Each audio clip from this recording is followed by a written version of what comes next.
to this celebration of heroes, La Junta, American Legion Post 9.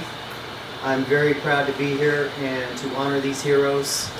A little bit about us, we're Trillion Tree Corps.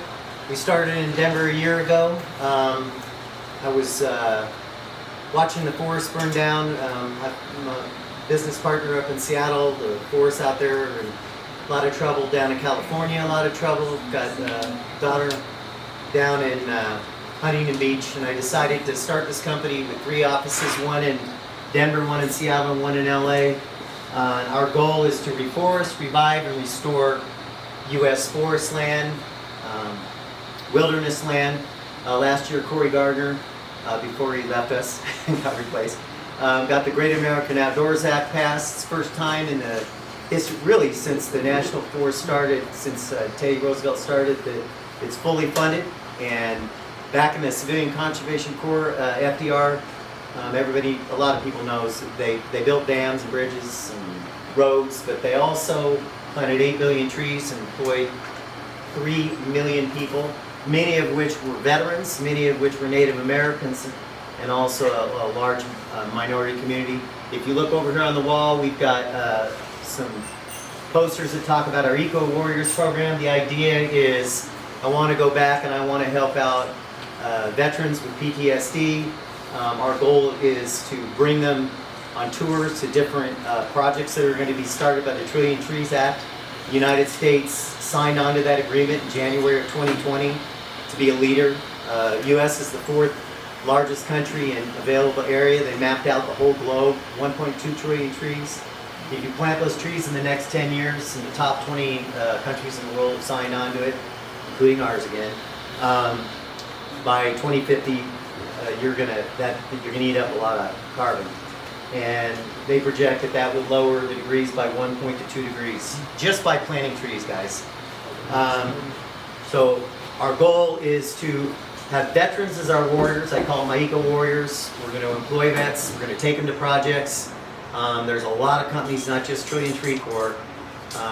You get a lot of vets, like up in our neck of the woods in Denver, a lot of homeless people living on the streets. Well, what if we had camps again where they could go, get some structure, be with their brothers and sisters, and help plant some trees? And again, there's a ton of money.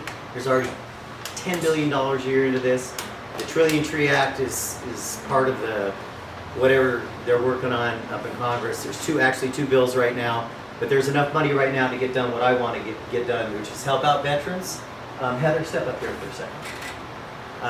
Heather is our chairman in our Native American program. She's from Oklahoma. Tell them. I was raised right outside of Fort Sill, if you're familiar, and I'm Comanche and Sioux Indian, and my grandfather was actually one of the people that helped plant trees to begin with. So this is really near and dear to my heart, and I'm just so glad to be a part of it and to get to be here and share this evening with you guys. Excellent. So when we go on our 48 state tour starting next April, starts in Denver, Colorado. There's 4 lakes, northeast, northwest, southwest, and whatever I missed. Each tour one starts in Fort Collins, one starts in Denver, one starts right down in Pueblo. We're going to be coming back through to help finish this memorial garden. I'd like to honor 6 more vets here when we do that next year. Billy has been all over this, guys. Every post I go do is different. Some are in the city and it's all formal. Some are more like this, which I like. I'll be back in my jeans in about 30 minutes, but to honor the vets, I want to make sure that I honor them properly. So I want to get that memorial garden finished out there. We got one in Commerce City. We just dedicated it on 9/11, and we're going to be finishing that up in January. Randall, come up for a second. In my company, not a person has accepted a penny yet. We all took no salaries the first year. Randall is our Vice President of Forestry. He's also as you'll find out in a little while, he's also the lead singer of a band that came down here on their own and dedicated their time and their efforts. So everybody does everything. We all do forestry, I even will sing one. You'll stomach your way through that. But Randall is also our Vice President of Forestry. He's going to be helping out with our main efforts with with our warriors, our braves for the Native Americans. And then we have an inner city program called Scouts, where older vets who can't really go out and plant forests, out in the forest. We've got a bonsai program. That's why when you see these little, like trees like this, I potted them, and then things like this. We actually have a bonsai program where we're going to be going out to different legions and helping out older people, get them back out, because of COVID and everything, you want to get them back out get people back in the legions and the VFWs, get them in there and help us plant bonsais. We're going to have a Christmas tree program. So for Halloween, we kind of went with a theme of Halloween. If you look up here on Valentine's Day, we had people from districts sign telling how much we love the people we're honoring. So that's why you see something for Valentine's Day. I know it's not Valentine's Day, but it just shows that we got a lot of people who care about the veterans. I was just telling when I did the interview for the online paper that I got to tell you, when I started this, I knew I'm from Post 1 in Denver, Army, and I knew it would be good honoring people. But when you got a 100-year-old man standing up like we had the other night, and a woman who worked in the auxiliary for 39 years, we've honored some women who ran posts for 29, 39, 49 years, and they get their name on a plaque or on a rock out in the thing. It's pretty neat stuff, guys. I'm just one person. I need as much help as I can get. We've got cards up here if you want to look at them. You can see there's certificates, plaques. We're shooting to get a national forest for veterans. That's my long-term lofty goal, and with all your help and all my posts' help. Last tour I did 4 years ago, I visited 350 legions myself in 48 states to just get a feel what it was like out there. And the only person with me was my dog, my little white car out there. But anyway, Billy, why don't you come up? Randall, I'm sorry, I took Christine. We're good. Randall's all over the forestry part. And make sure you say hi to him and say hi to the rest of the band and my crew. They're spruced throughout. Billy, why don't you come out and we can start honoring these unbelievable heroes in your area. And again, I love your hospitality. I love the way that you guys treat us. And Billy's been nothing but gold for me. And when we're done with this memorial out here, I think it's something we'll all be proud about. And when we come back in, we're going to open up in Pueblo next year for this part of the tour that goes to the southeast. And then after here, we go to Oklahoma City and then on to the New Orleans and all the great parts. So Billy, did you want to speak for a minute? Yeah, I just want to thank all the folks. We got everyone, I believe, from the district. Ricky still here, he left. He had to go. We had everybody, so I think everybody's represented, which I appreciate. And although I have been back and forth on the phone, I'm not a planner, I'm not an organizer. It happens when it happens, it is what it is, and it is how it is. So I had a lot of hope for Jody, and she helped out with this. A lot of help from all the folks. Our auxiliary is great. So You want to start at this end? Yeah, how I went across picking these was I picked two because they were close to me, and being the area coordinator, something that I was attached to. So the first one that we went for the post, he had a big impact out here, was Glenn. Leon's going to talk about the man Glenn was, not necessarily his service, but who he was, how he was. Glenn Parker was a local hero. He didn't know how to say no. He helped in the Operation Christmas Child, a big raid, where they pack up a shoe-sized box of items that's sent worldwide. He helped with Cruise into Summer over in Rocky Ford. He was helped a lot with the Jay's Christmas dinner and the music. But at Post 9, whenever I was commander, if I needed something, I say, Glenn, will you take care of the Veterans Day service? He says, I can do it. Glenn, I need you to do this. I need you to do this. We're going to have a charter bus going to Cripple Creek. I need you to help run it. He always said yes. Like I said, he didn't know to say no. He was one of our heroes. Thank you. Thank you. Glenn also did a lot with the chamber, and even though he was retired, he donated a lot of time. So if you didn't know Glenn, he impacted you even though you didn't know it. So next, we have George, and we have his brothers. To speak on him. Andy and Tom. Be happy to speak about George. First, I want to thank the Post for recognizing the POWs. No, yeah. Oh, Bill, you brought the POWs? No, we got that set up. The writer. Yeah, we did that. You did that. Well, thank you so Billy, much that's for Billy's remembering- work. What? Billy's work. And I thank you for that. My brother Tom and I remember our brother George, who is MIA. So he's there listening. So thank you so much. A couple words about George.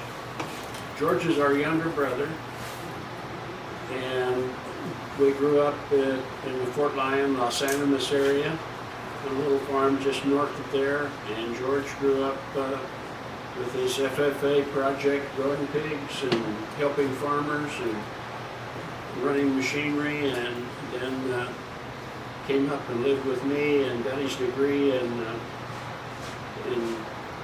business from Lahana, then CSU.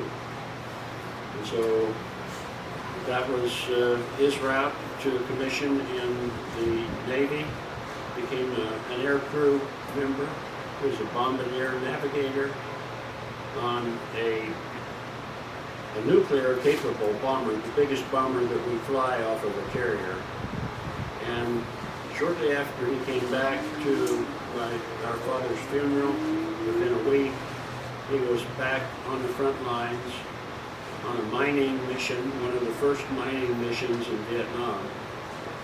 And they were lost, and for all these years we thought they were lost at sea, and he was missing in action from being shot down or lost at sea. But in the last 5 years, they've found wreckage that they've identified as 98% sure it's the plane that he was on that was wrecked. So we're waiting for weather, COVID, that kind of thing, for the military to send an investigation team and try and find enough parts to 100% confirm that. It's a difficult site. It's on a 45-degree angle of a mountain. So that's our history with George. He was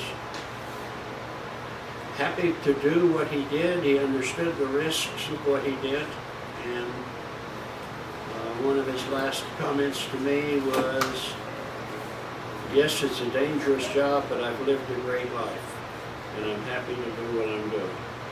So that's our story for George. We thank the Post for recognizing him. It's been quite an honor to be here. Thank you much.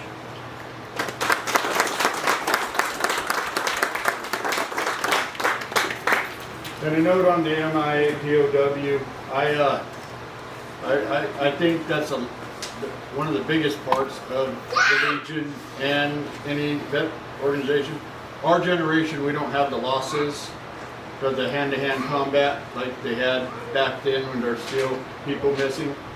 So, you know, I think that's probably one of the most important things we do. That's just my 2 cents. So, Nick Cook. He's one I picked, you know, and I didn't ask discussion or nothing else. Nick was my friend. When Nick first showed up here, I had the shop open, and we just started the Legion meetings here. Hadn't met him in the 2 years or so before, and the other Legion meeting. He showed up and says, I hear you can work on motorcycles. I have something to give you, or drop off and do whatever. And he came back later with 3 or 2 of his motorcycles and said, do something. And that started our whole thing. You can Google him, you can find the obituary. He had 4 DD214s. He started off on an air crew on a C-130. He went back to school as an engineer.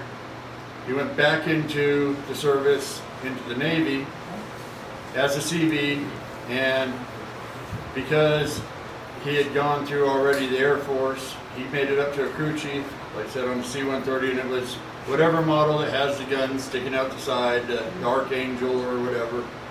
And so there, he had 1 as an enlisted and 3 as officer. He told me a lot of stories, and I found out after he died that he didn't share those with his kids. But one of them, he was stuck. And he worked in 16 countries, but he visited 23. And one of the times they were getting out of the sandbox, the C-130 he was on being transported was under fire. And they had the back deck down, you know, trying to sight to give information. And he said he looked out, and there was his C-130 circling, giving ground fire. So that was pretty impactful. Nick did a lot of stuff for the community. Nick was very brash, very straight to the point man. That's one reason we got along. Nick was the first person I knew who got COVID without any complication. He don't know how he got it. He was in the hospital for 4 days. He got out. He called me. He was on oxygen at home just to tell me what's going on.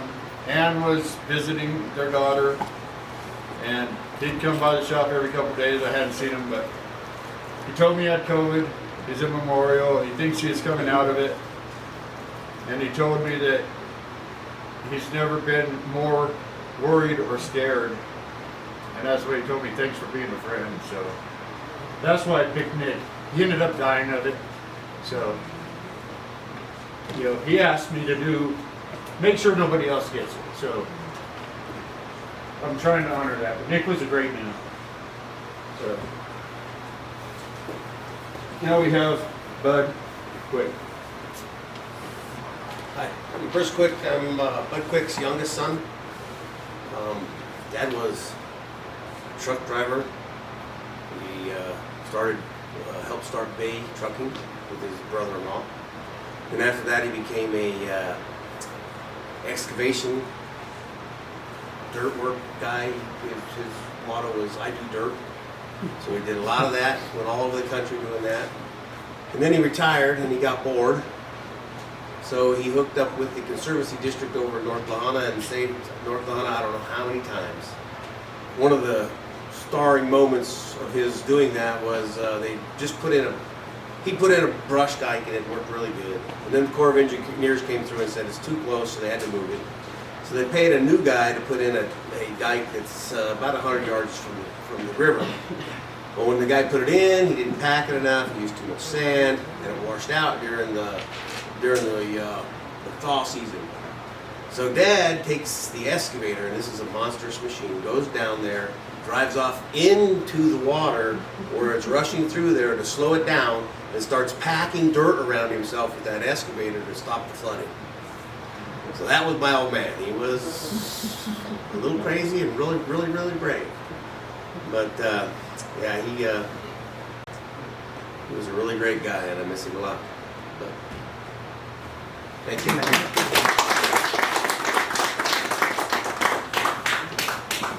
Thank you. And now we have Jans. I don't do speeches.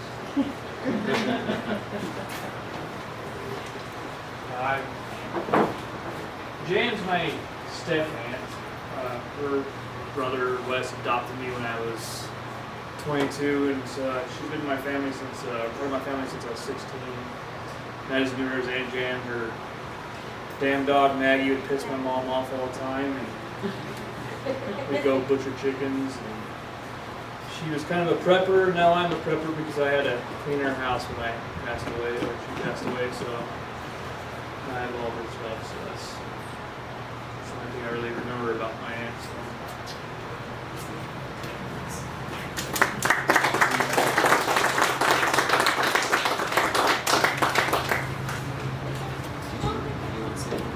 Well, I know you earlier were telling me some things about her. Jan was my district commander. And you guys got to deal with me for this. My daughter died, and her birthday was Veterans Day. Jan called me every day leading up. Veterans Day, she made sure she was where I was at. She called me the next few days after. And that was Jan. Jan was a chaplain in the Army. God was #1 in her book. There was nothing Jan wouldn't do for any of us. And I miss her. And I hope as district commander, I can make her proud. Because she was Jan. It was never district commander Jan. It was just Jan. And I really like that about her because she didn't ever want to rank in between us. Even though there is basically no rank in the Legion, she didn't want that. She wanted everybody to function together as one big happy family. Thank you.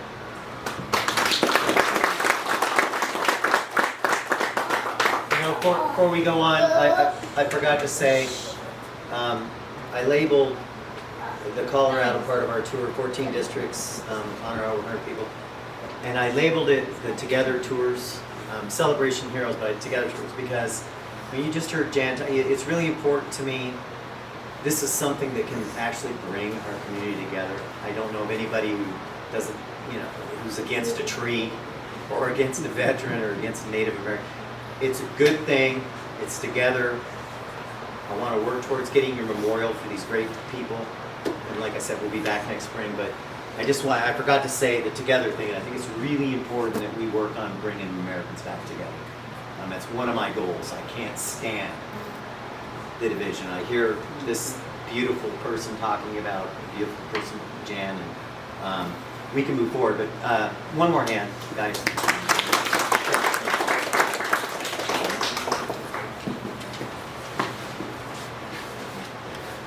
So now the other hard one. I've met a lot of really, really great people at the shop. And Kenny's one. I'm going to try. This is going to be hard. So this is from his wife. So Kenny grew up knowing he'd one day be a member of the Special Forces, the Green Berets. His father's uncle was in one of the airborne divisions that parachuted into France on D-Day, and his father and his uncle were both Green Berets in Vietnam. It was the only thing he ever wanted to be. As soon as he turned 18, he joined the Army, going straight into the airborne training and earned his place as one of the Army's elite. Unfortunately, because of the nature of his work, there was not much he was allowed to tell people, but he would proudly tell them, or would gladly tell you, what it meant to be in the Special Forces and wholeheartedly embrace the motto, De oppresse libor, which loosely translated means to liberate the oppressed. He didn't look like the movie heroes, and that is the way he said it was supposed to be. He didn't look for glory or recognition. He wanted only to know that he had made a difference. He was able to tell his wife that he spent time in Panama, Kosovo, Iraq, Afghanistan, although that was about all he could say. He received 2 Purple Hearts, and other than saying that he'd been blown up by IEDs, he never gave more detail. When asked why he didn't display the medals, he said he didn't need to be rewarded for surviving when so many others had not. In addition to the immense physical toll combat injuries had, and those from landing with 100+ pounds a year, he also suffered the loss of brothers in arms that were as dear to him as any family. Not much could make him cry, but embracing those men would reduce him to tears. He finally one day explained his most unusual tattoo. He had designed it himself, and it was the letters of the names of all the men under his command that he had lost, so he would never forget them in their sacrifice. After his discharge, he faced a life of excruciating pain, but other than a few hospital stays after various surgeries, nothing stopped him. Even though he was no longer in the Army, he still felt a duty to help people whenever he could.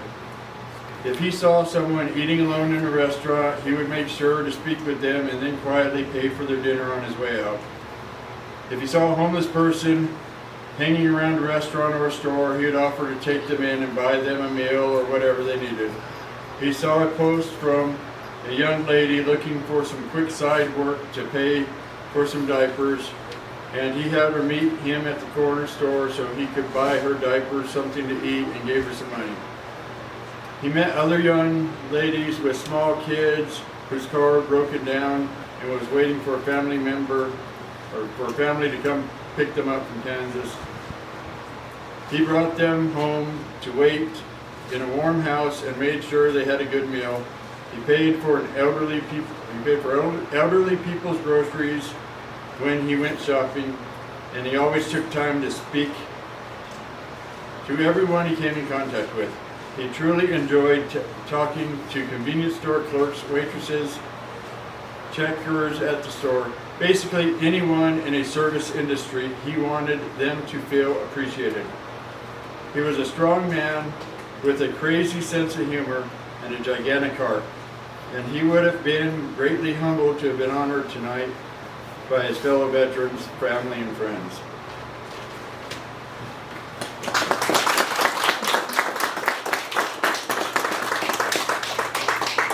So Kenny being new to the area and stuff, he put a Facebook posting on, wanting to know who could service his new bike, brand new bike.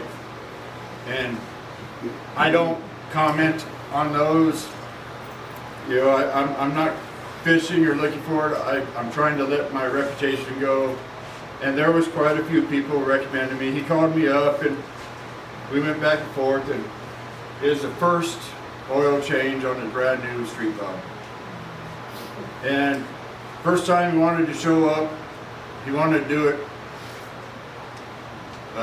I guess let's see, we had Labor Day, so Memorial Day Monday. And I said, it's a holiday, are you sure? And yeah, I want to do it on Monday. If you, okay, I'll come in for you. I was here all day. He was out riding. So when he showed up, he had 601 miles on his bike. We talked for a couple hours. I serviced it. He was really impressed with having the Legion building, room set up here. He was impressed with what's going on. They just moved to the community. And so, we talked about riders and stuff. He paid me for the riders membership, and he's filling out the paperwork for the Legion. And he'd been in and out a couple times, but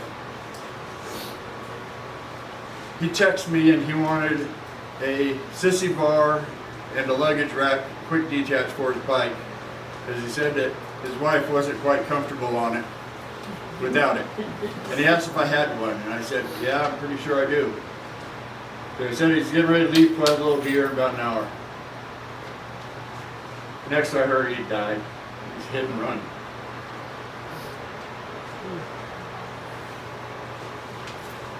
He was a really awesome guy, and unless you met him, you wouldn't know.